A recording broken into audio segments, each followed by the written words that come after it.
तो हेलो बच्चों, आज हम एक नया चैप्टर लेकर के आए हैं लॉगरिथम। तो लॉगरिथम क्या है, किस तरह से हम इसका यूज़ करते हैं, कितनी उसकी प्रॉपर्टी होती है, ये इसके बारे में हम जानेंगे, राइट? तो तो तो चैप्टर का नाम डालते हैं लॉगरिथम,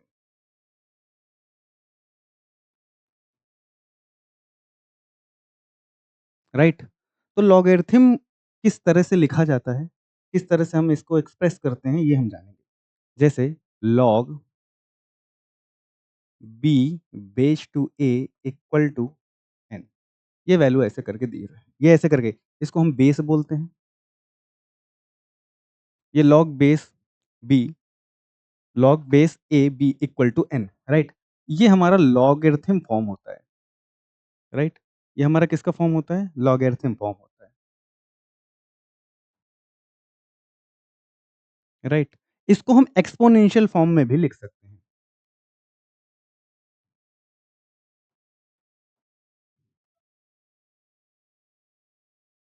इसको हम एक्सपोनेंशियल फॉर्म में भी लिख सकते हैं, राइट? कैसे लिखेंगे इस बात को ध्यान से देखो। ये बी लिखा हुआ है, बी वैसे जैसे लिखा रहेगा, इक्वल टू ए इसकी पावर एन। ये कि हमारा क्या लिख किया जा करके? Exponential form, right? क्या लिख किया जा करके? Exponential form, right? अब इसकी प्रॉपर्टी क्या-क्या है, ये हम थोड़ा-सा देखेंगे, ठीक है ना? तो प्रॉपर्टी नंबर 1, ठीक है ना? प्रॉपर्टी नंबर 1 वैल्यू क्या हो जाएगी? लॉग बेस ए 1 इसकी वैल्यू होती है 0। Property number 2 log base A इसकी वैल्यू होती है 1। Property number 3 log A base A M plus का log base A N equal to, ये वैल्यू क्या होती है? Log base A M into N. ये प्रॉपर्टी नंबर हमारी 3 है। प्रॉपर्टी नंबर 4 लॉग ए एम माइनस का log A N equal to log base A M upon N, ये value होती है। और क्या होती है हमारी फिफ्थ प्रॉपर्टी हमारी क्या कहलाती है? Log A B. तो इसको हम कैसे, इसका हम बेस चेंज कर सकते हैं। कैसे? Log 1 upon log b base b और ए, ये value, right? Property number 6, property number 6 हमारी क्या कहलाती है? उसको हम ध्यान से देखेंगे। A to the power log A B, तो इसको हम क्या लिख सकते हैं? बी लॉग ए की पावर ए, तो इसकी वैल्यू हमारे पास क्या आ जाएगी? बी, क्योंकि लॉग ए बेस ए इसकी वैल्यू जो होती है वो 1 होती है, राइट? इसकी वैल्यू क्या होती है? ये वैल्यू, इसकी वैल्यू क्या हो जाती है? 1। इसकी वैल्यू 1 हो जाती है, तो हमारी वैल्यू क्या आ जाती है? बी। कब? इस केस में। तो इन्हीं कुछ प्रॉपर्टी का यूज़ करके हम कुछ क्वेश्चन करेंगे, उन क्वेश्चन को समझेंगे, ठीक है ना? और क्वेश्चन किस तरह से करेंगे, ये जानेंगे, राइट? तो पहला क्वेश्चन करते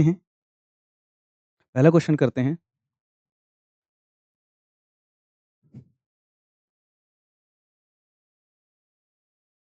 क्वेश्चन लॉग 3 माइनस का 2 रूट 2 3 प्लस का 2, क्या लिखा हुआ है? लॉग बेस 3 माइनस का 2 रूट 2 3 प्लस का 2 रूट, इसकी वैल्यू हमें बतानी है, राइट?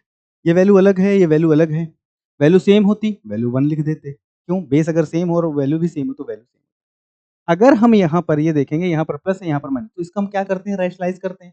रैशनलाइज़ करेंगे, देखो कैसे करेंगे? लॉग माइनस का 2 रूट 2 3 प्लस का 2 रूट 2 इंटू डिवाइड बाई 1 होगा।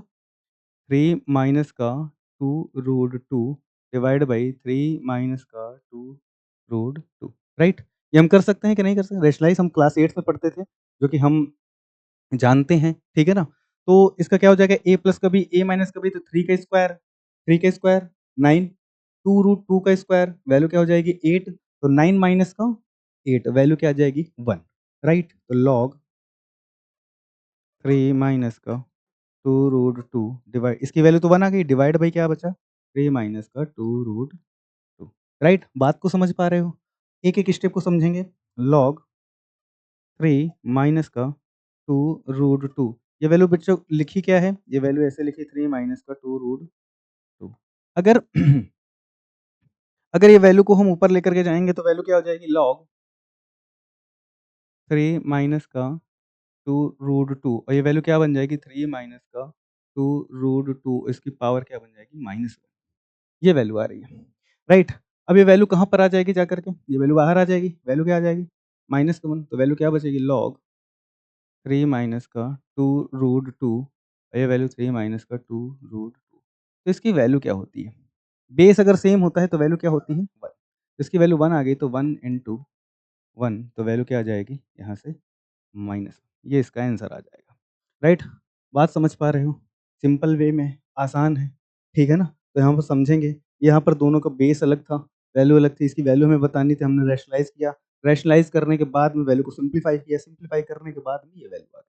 तो फाइनल वैल्यू हमारे पास क्या आई? माइनस। बात समझ में आ रही है, ठीक है ना?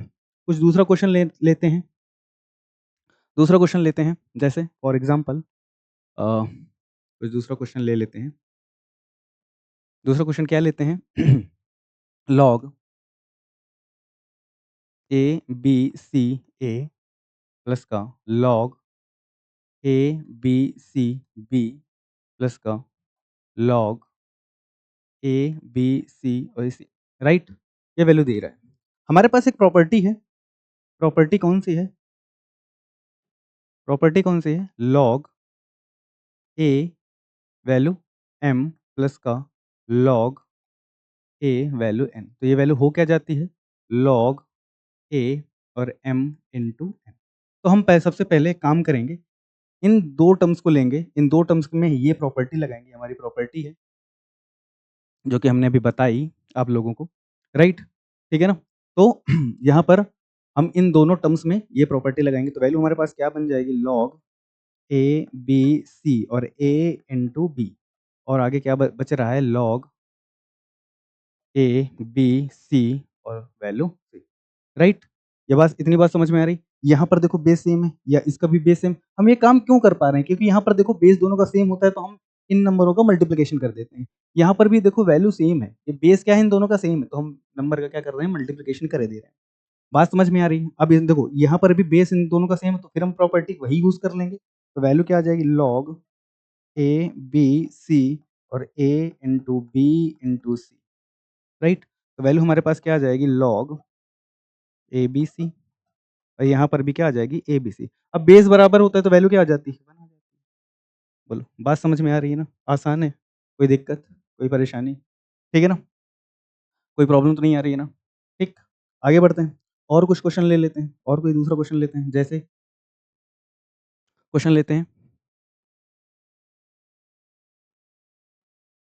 ध्यान से इस क्वेश्चन को ध्यान से समझिएगा।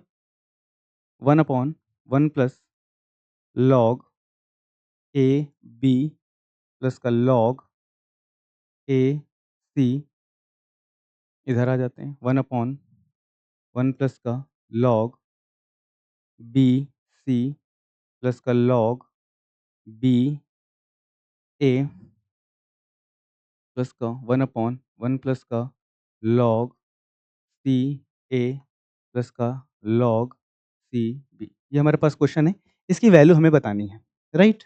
इसकी वैल्यू हमें बतानी है। सबसे पहले तो देखो, ध्यान से देखो, यहाँ पर इन दोनों का बेस बराबर है, इन दोनों का भी बेस बराबर है और इन दोनों का भी बेस बराबर है, लेकिन वैल्यू अलग-अलग है।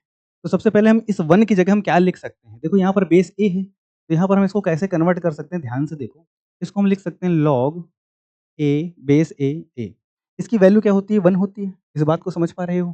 ठीक है ना? प्लस का लॉग ए, बी प्लस का लॉग ए, सी। बात समझ आ रहे हो? सेम कंडीशन यहाँ पर भी हम लगाएँगे। यहाँ पर बेस क्या है दोनों में?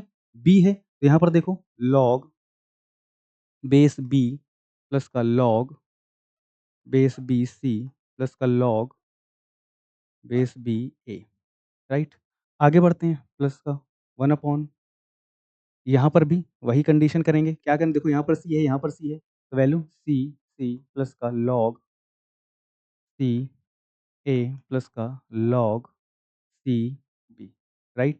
बात समझ पा रहे हो?